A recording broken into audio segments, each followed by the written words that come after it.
Hey, in this video, I'm going to reveal a secret move, or you might say secret non-move, of most of the longest hitters in the world.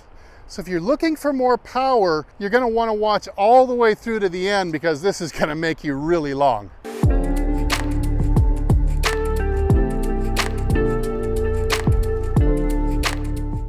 All right, check out this picture of John Daly coming down into impact. He's got a certain look, doesn't he? And same with Jack Nicklaus. He's got this really wide-looking, athletic, powerful look. What you're staring right at, but you may not be seeing, and definitely most golfers out there never feel this, is what is called a passive left arm. See, the longest golfers, they keep their left arm passive and advance it through the shifting and turning of their weight and their torso. Let's listen to Mike Austin, one of the world's longest hitters ever, talk about this in his own words. And if you do it in this manner that I'm prescribing right here, your shoulders will operate like a wheel on an axle. Now watch this action here. I start this downswing by trying to raise my right heel, which forces my left hip outward and my weight down upon my left heel. It also causes my right shoulder to start lowering and my left shoulder to start raising. This in turn is moving this spoke. In other words, I utilize the shoulder as a hub and the left arm as a spoke. And when I make the shift, the hub and the spoke is moving. Then it's very simple to put back what you took out. You took out on the backswing 90 degrees by cocking your hands and by folding your right arm. Those two things have got to be straightened out to return or put back what you took out on the on the backswing. So, as I shift, I'm advancing my left arm by the shift of the weight and the rotation of my shoulders.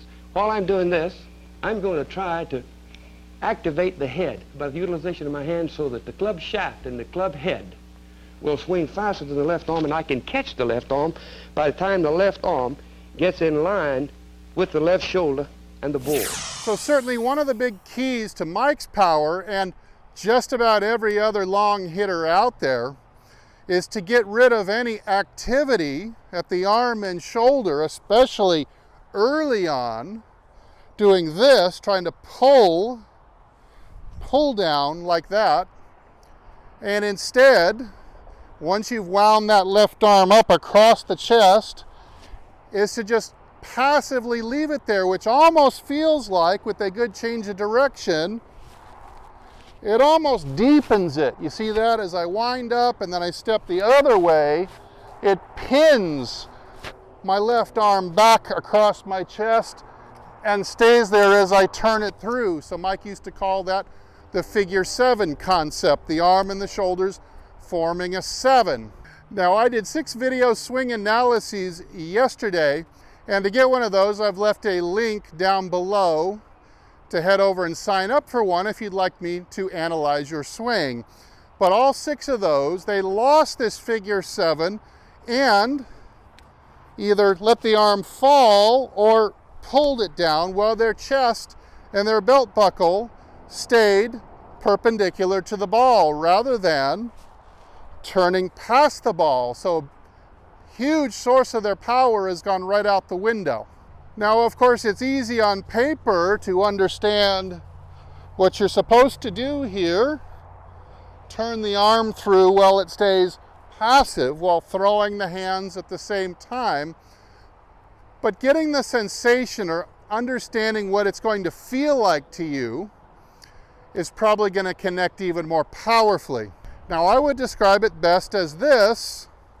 As I draw my arm back in the backswing, I start to feel a stretch of the muscles in my lats, into my rotator cuff, into my upper back. This whole area here, I feel it starting to stretch, and I want to stretch that like it's a bungee cord. And as I transition over, I want the bungee cord to get even stretched more. So it's the sensation coming down all the way into the ball that this sheet of muscle here stays incredibly stretched and never actually contracts. So those would be the muscles all there that would help contract in order to pull this arm through the shot instead of letting it just lie. All right, let me see if I can do a swing where I'm going to try to stretch and maintain the muscles in this area, and we'll run it back in slow-mo.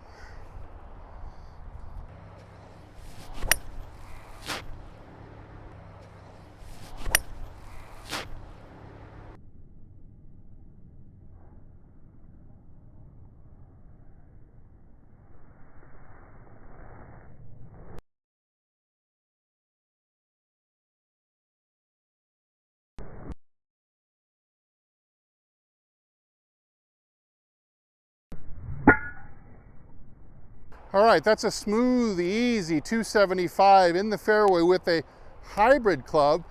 For most courses, that could be perfectly fine as a drive. I could play this around the course all day and shoot close to par or better. And you can see in the slow-mo replay here, the arm looks like it's being pulled out of the socket. Now this is being done, the arm will feel like it's pinned back this way, and it will also feel like it's being pulled outwards away from you. Now, why is that? Because the act of rotating adds an outwards seeking, pulling force on that arm.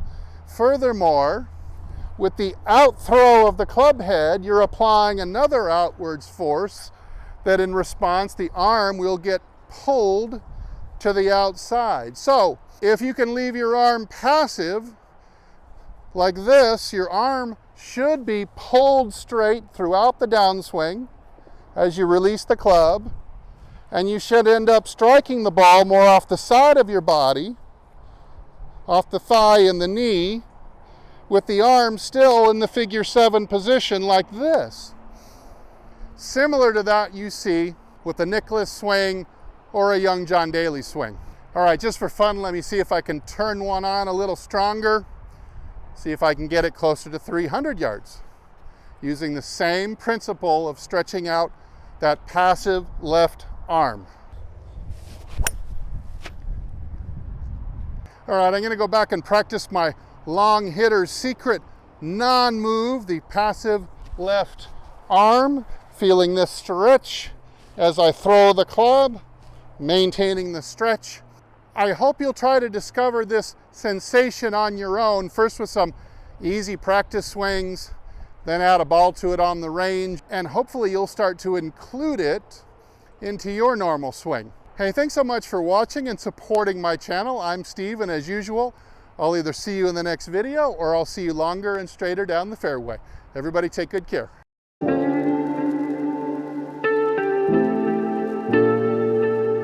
Oh.